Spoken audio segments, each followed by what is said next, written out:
we're about now, what, 12 days away? Something like that. It's crazy, right? You know, here's the way I feel. We're going to talk about it in detail, and we might as well just get to it right now, right? Let's go look at his resume, because this is what people talk about when they talk about, well, you know, is Golovkin this or is Golovkin that? And let's get to the bottom of it. Let's get to the bottom of it. Let's get to the bottom of it right here, right now. I'm TstreeT Controversy. This is TstreeT Controversy Live. I cover every single major fight live. All the links to my social media are right down below in the description box. So, we're going to look at it. We're going to analyze it all. 37-0 with 33 KOs. Gennady Gennadievich Golovkin of Kazakhstan. 35 years old, born on April the 8th, 1982. 5'10". He's listed when he comes into the ring at 5'11". He resides now in Los Angeles, California. Trains up in Big Bear with Abel Sanchez. He's fighting Saul Canelo Alvarez, 49-1 with 1 draw. I forgot how many KOs he has. What is it, 41, 42? We'll look at it later. For the IBF, the highly coveted and lucrative and alluring Hbo WBA Super World titles. Now, it says WBC, but Canelo Alvarez is not fighting for the WBC title for something I will explain to you as we get deeper into the video. His last fight was against Danny Jacobs, his first real test at 160 pounds. Now, it was a close fight, but I felt that Golovkin did enough to win. Now, did Golovkin respect Danny Jacobs' power? Yes, he did. He ain't been hit like that before. But either way, I felt he did enough to win, right? 114, 113, 115, 112, 115, 112. He fought Kell Brook. He got a lot of shit for fighting Kell Brook because Kell Brook is a natural 154-pounder who was drained to 147. But at that point in time, Kell Brook was fighting at 147 pounds and the 147-pound IBF champion. So he broke Kell Brook's eye socket. Now understand, this fight should have been the Canelo fight. But he fought Kell Brook because over in the UK, he was able to generate and make a career-high amount of money. It would have been stupid for him to turn it down. Also, he was supposed to fight Chris Eubank Jr., but Chris Eubank Jr. was making outlandish demands. Well, his father, Chris Eubank Sr., it was confirmed, was making outlandish demands, and basically, both of these guys, Kell Brook and Golovkin, had needed a fight, so therefore they fought each other. But fans were pissed, because Golovkin at that point in time was clowning Canelo Alvarez for fighting Amir Khan, a 147-pounder. So he contradicted himself right here. He fought Dominic Wade. People were like, why the fuck is he fighting Dominic Wade? Dominic Wade at that point in time was the IBF mandatory. He had to fight Dominic Wade or he would have lost his title. He fought David Lemieux on pay-per-view. David Lemieux was the IBF champion at the time. Willie Monroe, I forgot why I think this was a free fight. I forgot what was Willie Monroe Jr. standing at that time.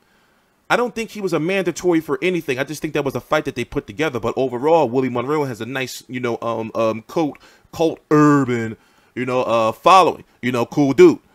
Martin Murray. This was for the WBC silver title and the future mandatory to the WBC. So basically, you have two fights right here, Marco Antonio Rubio and Martin Murray. He fought Marco Antonio Rubio because Marco Antonio Rubio was the WBC interim champion. So basically it means he was the champion, but since Sergio Martinez was injured and Miguel Cotto went on to fight Sergio Martinez and beat him, the whole goal of an interim champion was to eventually unify with the WBC title to make it no more interim championships. I know I didn't explain that right, but whatever.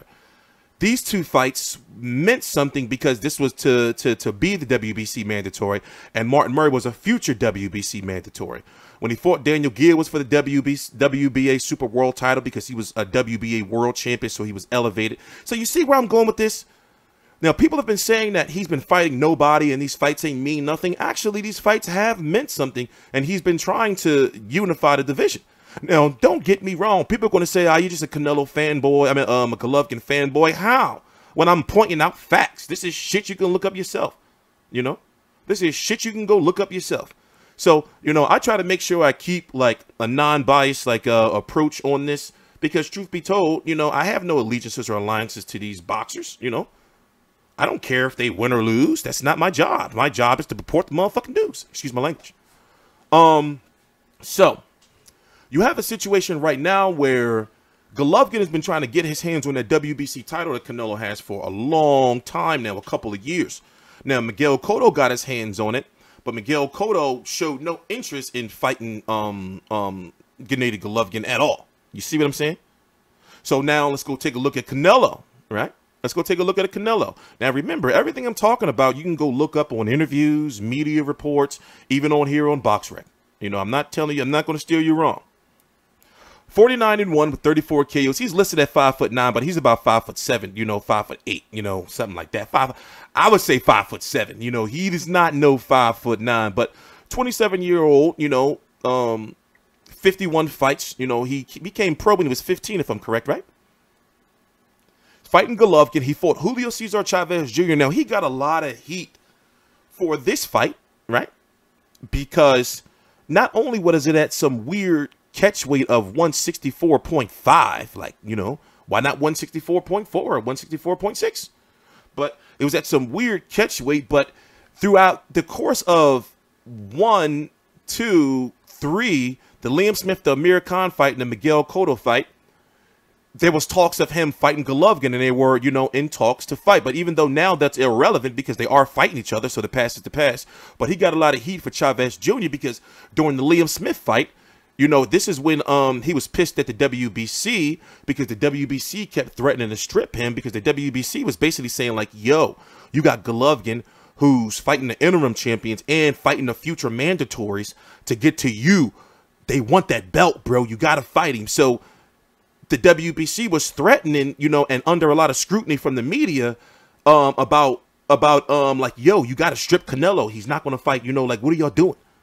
You know, so this is one of the main reasons from my understanding and research, go look it up yourself, that Canelo is pissed at the WBC. Now, I'm just going to assume that I guess he was like, you know, well, I'm Canelo. You shouldn't strip me, you know, because I'm Mexican. I guess that's probably, I don't know. I'm assuming, you know, I'm assuming. But they eventually that same week gave the belt to Golovkin because when you're an interim champion, you know, you get elevated to champion, or you should, you know, if the championship belt is vacant. So he was getting a lot of heat for Chavez Jr. because he fought Chavez Jr. at 164.5. No matter how you slice it, that's over the 160-pound limit. That's super middleweight. That's super middleweight. So he was saying during a Liam Smith fight, after he had to get butt naked, right, to win that WBO title from Liam Smith, to make 154, he had to get butt naked, right, to make the weight, you know, to make the weight to say that he wasn't a real, or he wasn't ready for super middleweight. I mean, he wasn't ready for middleweight, but then he jumps up. He skips 160, goes another weight division and fights Chavez. So people were like, fuck this. If you fight Chavez Jr., you have to fight Golovkin. And of course, even though it was whack and corny and it was kind of scripted, you know, looking, you know, they announced, you know, that same night, you know, that Golovkin and Canelo was going to be fighting. So a lot of people started to think that, oh, the Chavez Jr. fight was fixed. But you know what? Chavez Jr. is still going to always have a special place in my heart, even though he scammed us that night. You know, had us all thinking, oh, man, Chavez Jr. working hard as shit at camp. You see him, he's always in shape. And, you know, he's working hard. He was working hard to get in shape. Chavez was fighting for the weigh-in. Like that, he was training for the weigh-in. And then once he got in the ring, he didn't do shit. But whatever.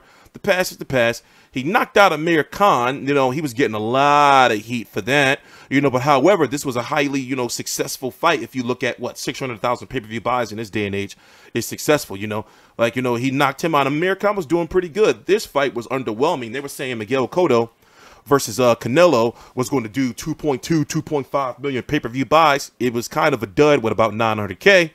And it really laid out the landscape of like pay-per-view going forward. You know, it's like, yo, people, you really got to, you know, like do some shit, you know, and talk some shit to sell fights on pay-per-view these days, you know, which makes me question, you know, it really makes me question, like, what is this pay-per-view going to do?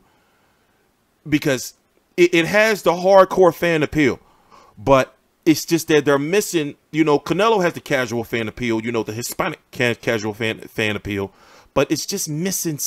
It's just missing something, man. And I want to curse you out and go on a rant and tell you how you should buy this fight, but people have been mad at me. you know?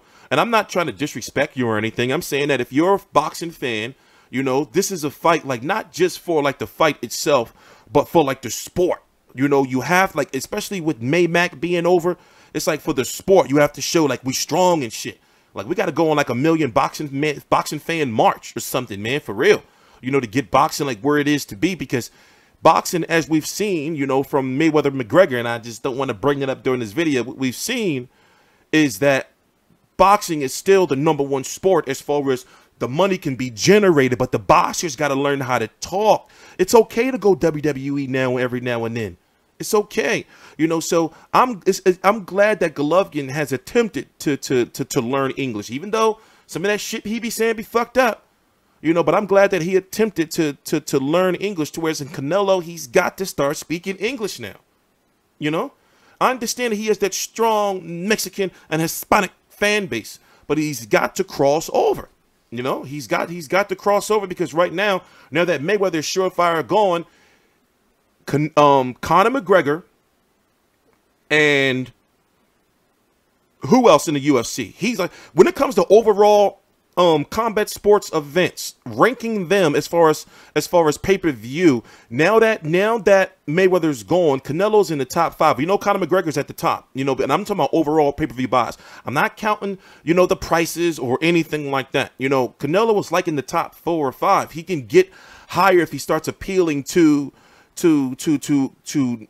not American casual fans. He got the urban American casual fan appeal because he fought Floyd, and they be like, oh yeah, you know, the ginger redhead dude, you know, he fighting this weekend, he be knocking everybody the fuck out, you know. So he's got that, but it's just he's got to start speaking English, in my opinion. You know, he's got to start speaking English to take it to that next level, and he's still young, you know. So I mean, looking at his resume is solid, and I am one of those people, I'm not going to debate with you, you know, it's my opinion, and it's not just my opinion that, you know, I'm just like in the minority. There's a large portion, it's like 50-50 when it comes to this. I feel he beat Erislandy Lara. You know, I feel he did. And then when it comes to Floyd, of course, you know, Floyd just schooled him, you know.